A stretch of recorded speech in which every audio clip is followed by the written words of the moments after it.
Hello everybody, welcome back to another video. We are on episode number 66 of our series, where we're playing 10-minute games against other opponents in the 10-minute pool. And then of course we're going to analyze that game after, because what's the point of playing a game without analyzing, right? Okay, well, we're going against Transporter. Well, that's a cool name, no numbers or anything, from the US of A. And looks like we're playing a sort of Petrov. I think knight c3 is the main line here. If he takes, we just take it with the d pawn. Okay. So we're here right now, and yeah, we just got to figure out how to play this out.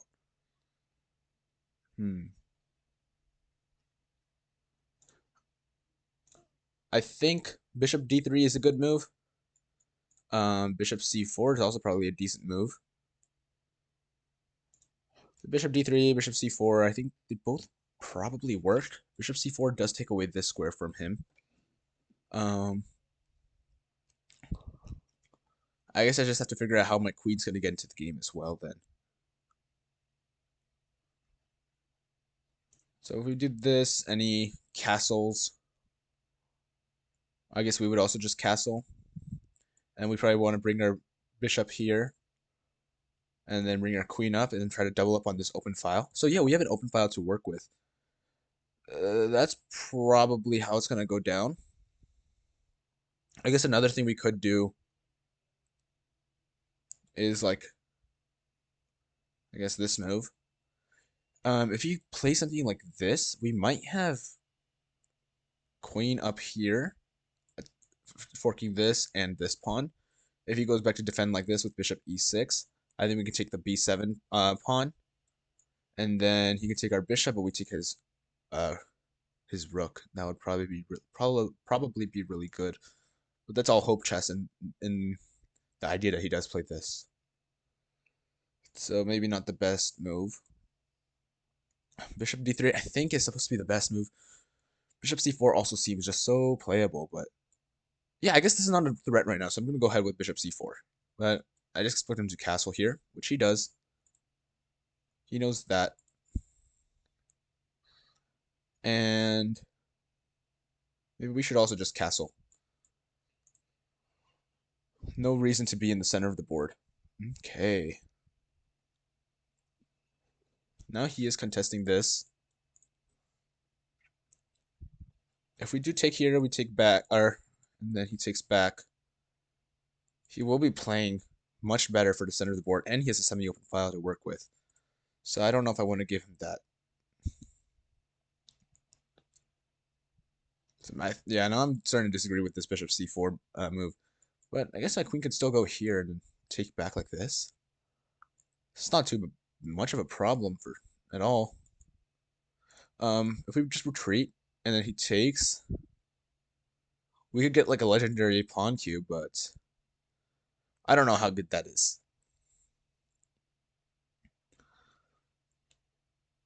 Yeah, I don't know if that's very good. Maybe it is good. Maybe it is good. We are opening this up, so we could play with like this bishop over here. But he just has h6 and everything is all easy and safe, so I'm just gonna go ahead and play the queen move here. If he takes, he takes. I take back. And we do have this pin, so there's something. Cool move. I'm not at all worried. Maybe it's time to develop this other piece over here as well. So I'm just going to go ahead and develop here. If he plays this move, I think we might have to take over here. But then we have this move, attacking this, and oh, this knight is defending this for now. So I don't know how that would work.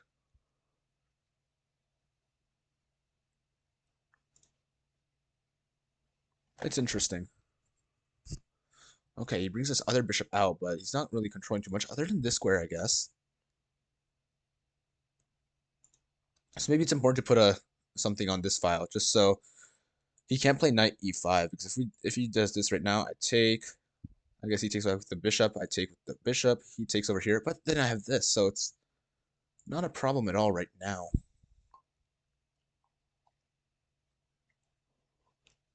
But I'm trying to figure out a way to, I guess just make it even cleaner.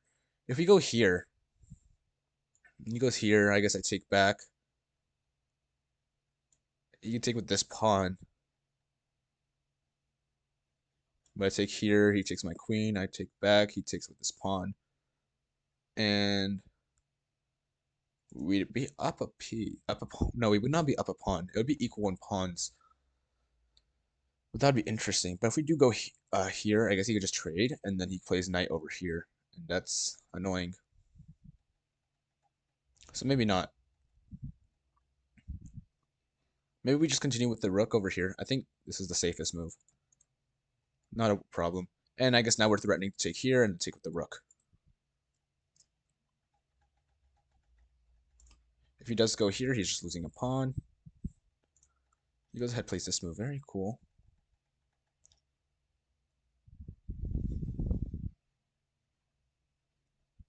Yeah, that's interesting.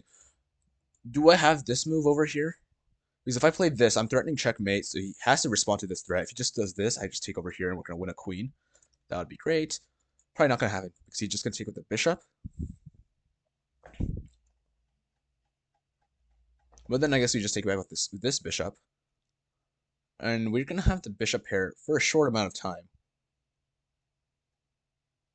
Another thing we do is do this pin.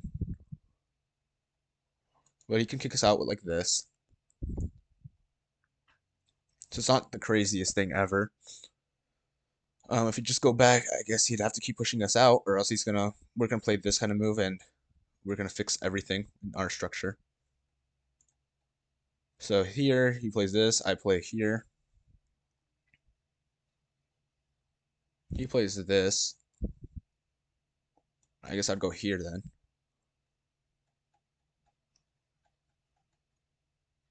And there are some weaknesses in this entire structure. Or I can play this. Whoa. He takes here, I take back. He has this knight move. I can't take the bishop because he takes a queen, and if I take his queen, he takes his rook, and he's just up. That doesn't work, so after something like knight here, it's a little annoying. Oh, he actually is just going to be winning a piece, so that's not a good idea at all. I think I'm just going to go ahead with this move then, and we're actually getting really low on time now that we've spent a few minutes just on single moves here, but I'm going to go ahead and play this. And if my opponent lets me play knight d4, I'll be really happy, but no, he's not going to let me. He's going to push it away. He's going to push it even more. And I am forced to go here, but I think it should be fine. For the pawn square, do we go for the pawn square? I think the pawn square is really nice. It's for sure going to be making some weaknesses. We have another semi-open file to work with. So I think I would take it, is what I'm trying to say. Oh, he's got this move. Very cool. I think we just back up. Not a problem. Another thing we could do is play this. But I guess he just has this knight move. And we're like, oh, but then we just go back and it's not the worst. Okay, let's go here. Okay, he just brings this piece back. I could just play here and be happy with what we've accomplished. If we've accomplished anything, that is, I'm not sure. Okay, he does take. I'll go ahead and take back like this. Not at all a problem. And we might have the slightly better structure, but it's far from over still. I don't know if this is even better structure, honestly.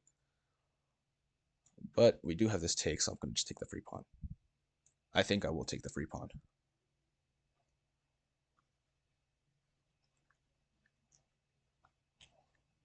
I mean, there was a chance that this was a better structure. We can take here if he takes with the rook.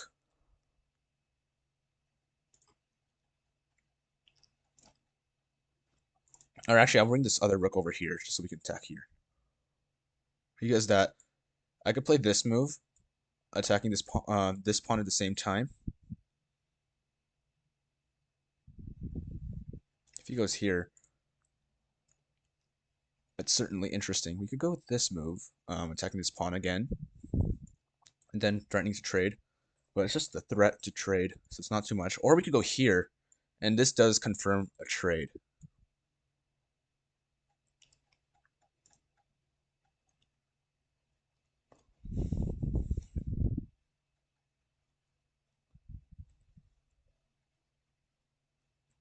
Let's see what the opponent thinks about this.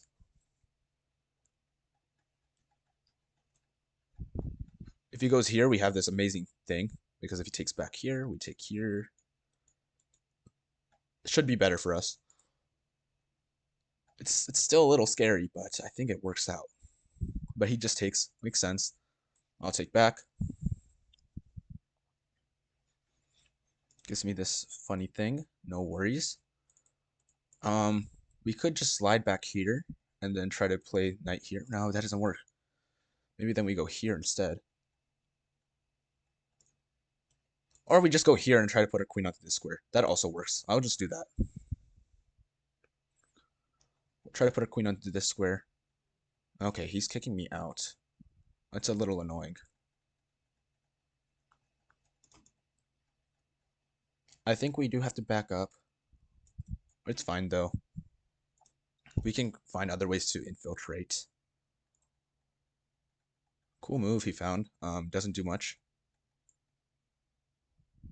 Let's block this up. Just so he doesn't have any funny tricks here. Let's give him a check.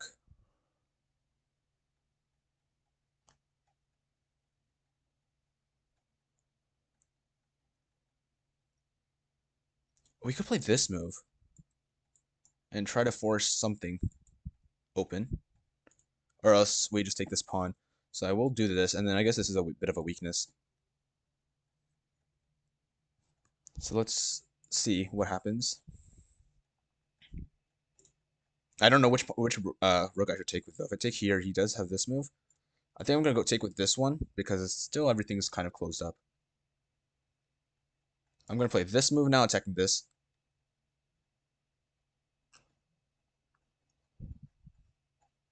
And this pawn. Lots of things being attacked. If he goes here, this pawn just get dropped. What else can he do? This? He drops this, nope, this pawn. And we try to go into this square. We have found a better position, but it's still very close. That's for sure. So I'll go over here. Try to make something happen. Let's protect it like this.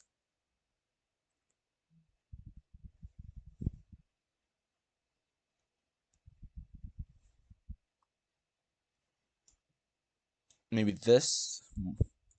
Some sort of pins being made. We could take here. He takes back. Oh, wait, that's scary. I don't know if that works yet. I don't know how well that works. Let's put this over here. Give him a check.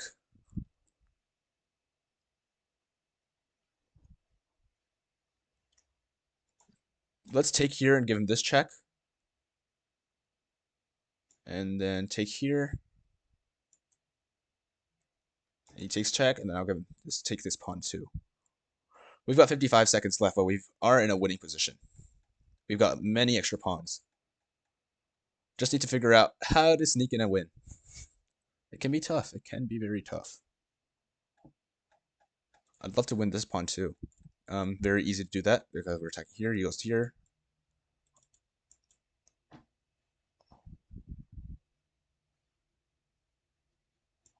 I'll go ahead and take it. Let's push.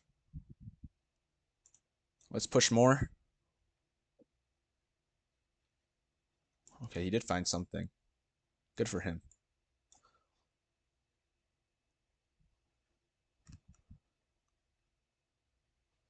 We could go around to this other thing, or we can keep attacking him on this side. Both of which work. Let's go here.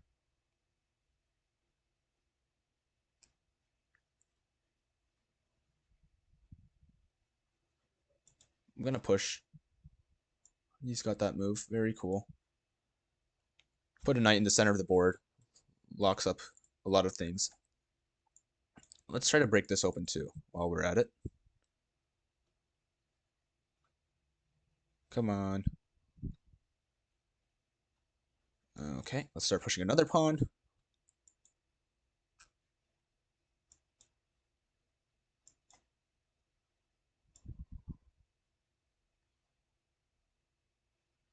Let's go here. Because I want to kick this knight out of its funny square. Let's just keep going. Yeah. What's he gonna do? If he comes back here, we just trap him. He only has this square then. That's fine. I'll just keep pushing. I'll play this move. And then this move. He has no more checks. He can queen. Still no checks. Very cool move. I'll go ahead and play it here. I hope he takes this.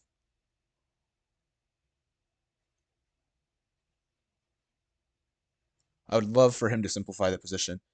He's not doing that. No worries.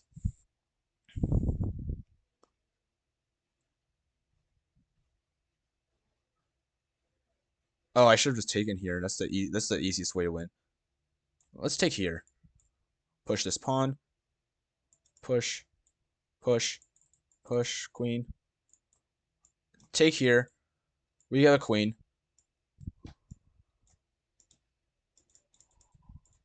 Another queen.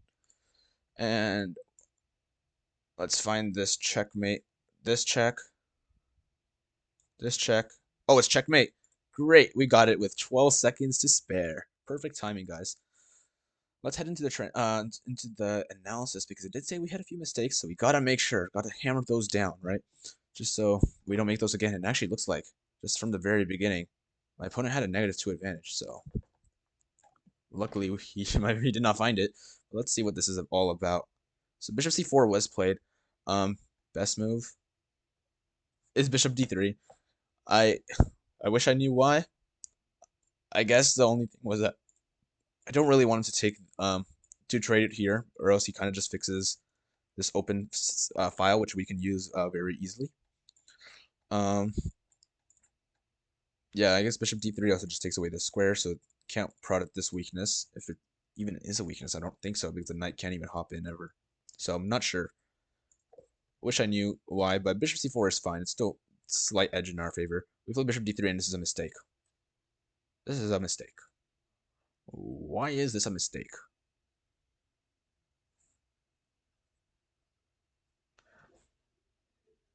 Does my opponent have D5?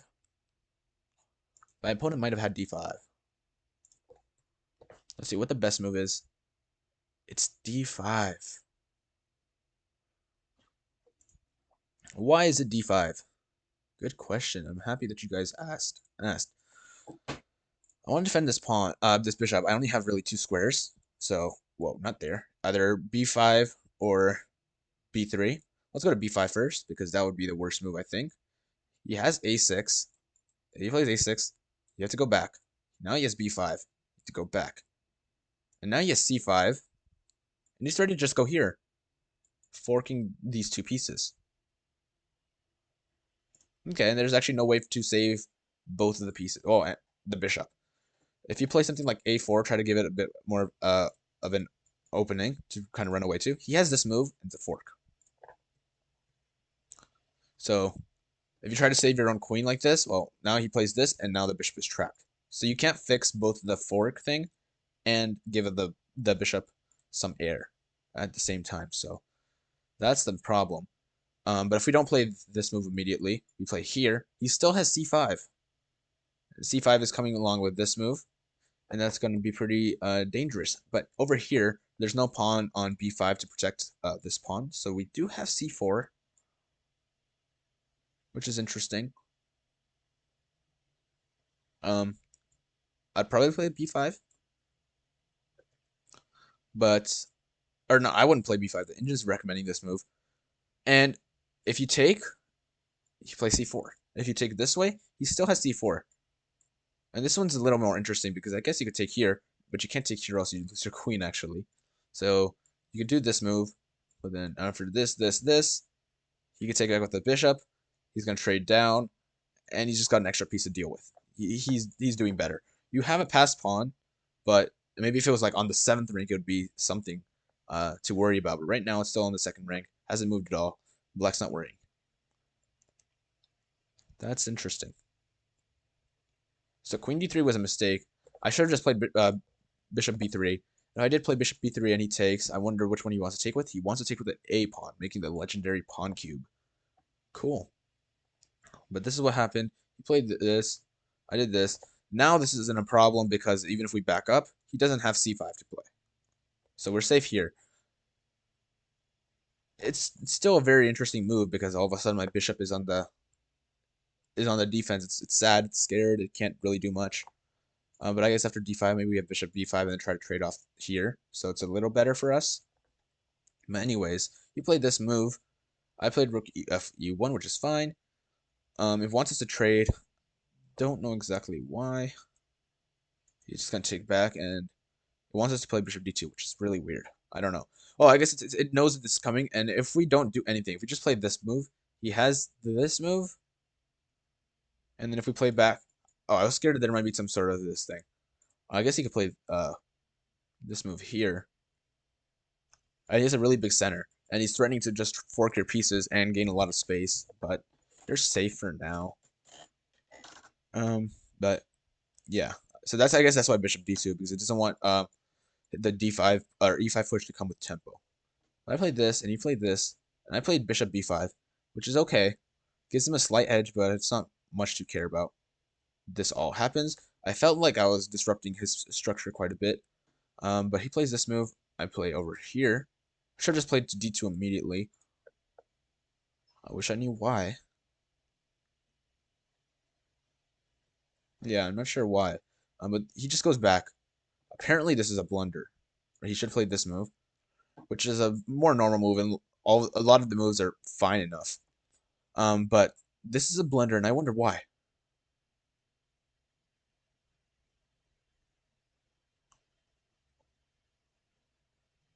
That's amazing. So rook takes. Obviously, he's going to take back. Let's say he takes with this. Well, I have check. It's a fork. He's got to take back with the queen. I take with the bishop. It's a check. You can either block with the rook, which is just sad, or you can move backwards. Okay. Now we have bishop d5, pinning this knight to the pawn, or to the rook. It's a pin.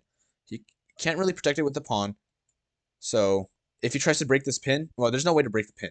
You can't put like a bishop like this. So the knight is hanging, and there's no way to defend it. And if you move this knight, he loses this piece. So apparently the best move, is knight e7. But after something like this, we win all our material back. I don't know if it's better structure, but we might have some more active pieces. That's for sure. So I guess I'd play maybe like rook e1 or something. I don't know. It says bishop d2. I don't know why it wants to play bishop d2. I guess it's right now it's because of this move. And g4 does still. Oh no, that's g4. Yeah, I don't know. I don't know why it wants to play bishop d2 so bad. I wish I knew. Maybe it's because of knight e5 coming in, attacking this, and then just being strong in general. So I still think it's probably an equalist position. Apparently the engine sees something for white. I wish I knew what it was seeing exactly. But I don't see it. We do have a bit more opening to play with for a rook. So maybe that's what it's looking at. But yeah, I'm not sure. But that's a very interesting sequence that I guess I missed. But it's only plus 0.7, so it's not that big of a thing. Not that big of a deal that we played over here. Just moved back because we just analyzed it. It's just kind of still a drawish endgame. It just accelerates the endgame, that's for sure. But I played here. He takes. I take off the a pawn, and he plays this, which is just a full mistake, dropping the pawn. It's still only plus 0.6 apparently, so not too bad, but it's okay. I should have taken here apparently. I guess you take off the rook to put it on the open file. And over here, apparently queen d3 is the best move, attacking this pawn. He doesn't really have much of a good way to protect it. If he plays b4, which is, I guess, the only other move. If we take, he takes back with the knight and it's a fork, so that's not a good idea at all. Best move is h3, which is kind of sad. But I guess it gives our king some space, just so we can start moving these other pieces off these squares. Because right now we're scared to move our knight, or else he has checkmate. But yeah, I guess h3, and if he takes over here, we just take back. Can't take with the bishop because our queen is still protecting, and we have a 3 on 2. So we would be able to make a pass pawn if everything was traded off. So this would be winning for us for sure. We are up a pawn, but yeah. I guess we're threatening this kind of move as well. But right now we're dropping this pawn, so we have to deal with that. So maybe bishop d2 has to be played eventually. So if he plays like a random move, bishop d2 is for sure up there. Queen b5 is also up there.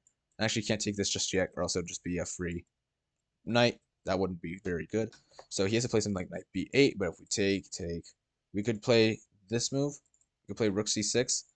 I don't like this too much because he does have this move over here where he does get quite a bit of um, activity. If we do play rook c6, I think this is a kind of move that I'd be seeing for him, but he just drops this pawn too. And then if he takes our pawn, we just take this pawn, and we're completely winning. He does have some rook activity, but it's fine. That's cool. But we just brought it back, which is fine. He goes back, which doesn't really make much sense. We should have played this move immediately because it's trading down the pieces. But we play knight d4 first, which is okay. It's not that big of a problem. He plays that, and I find bishop g5, and we just trade that off. He plays this. I should have gone over here, which doesn't guarantee a queen trade, but it almost does. If he tries to move the queen away, and it's kind of hard to find a move or a square for the queen. Let's see. I guess, yeah, let's just say he plays here. Oh, apparently we just take. So if he wants to avoid the queen trade, how does he do that? This doesn't work because of this fork that we talked about, we mentioned. Oh, also if he does move over here, we have f4, making advantage of this pin. So that also works. Actually, that's probably the better move. Why doesn't this work? Oh, because he still has queen d7, attacking the knight and the queen. If we take with the queen, he just takes us the rook, so it's all safe. So that's not the best move. You want to play f4 here. Okay. What else does he have? If he has this move, f4 is still played. Oh, so we can't play this move just yet, forking the knights, because he just has queen d7, pinning this, and there's not much of a fork anymore because if we do take off piece, we lose our queen. We've tried to play f4 now. Doesn't really do much. You just move piece back, then get his pieces out slowly out of this fork. But here you would probably just, yeah, you want to play f4 and then maybe do this. I don't know. f4. I don't want to see g. Oh yeah, fine. G. Nope, not that move. Well, let's see knight g6 first.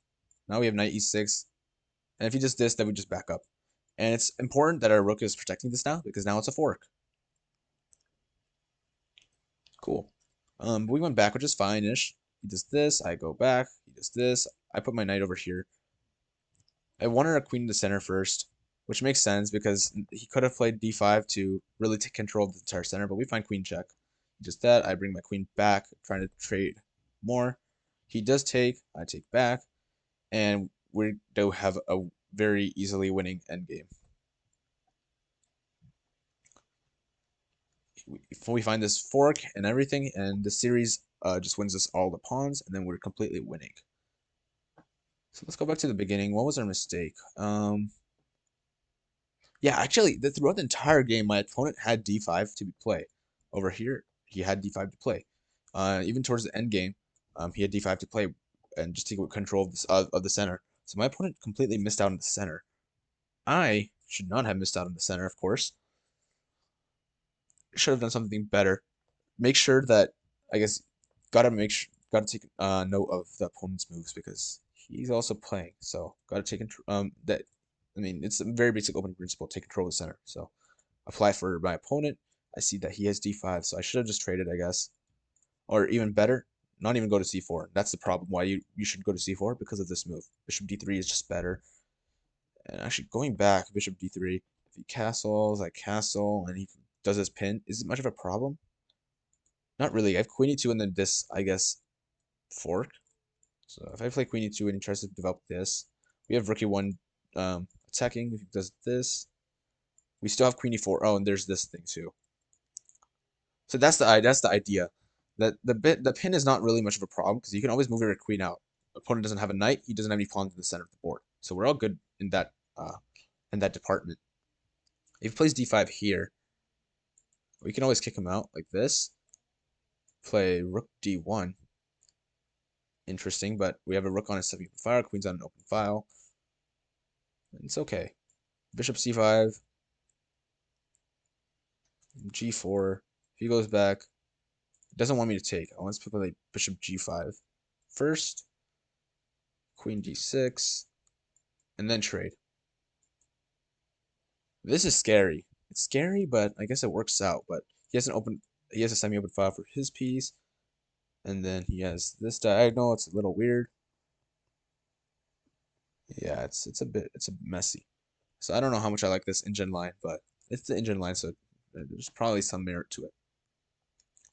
But anyways, bishop d3 is a fine move, and I'll probably start playing that next time. I don't think there's too much else to talk about in this game because it was mostly smooth sailing. Other than that, other than missing d5, and of course there's that weird tactic where you can just accelerate to a drawn endgame. But why would we play for a drawn endgame? And yeah, other than that, it was kind of all normal, and we were able to pull off a victory.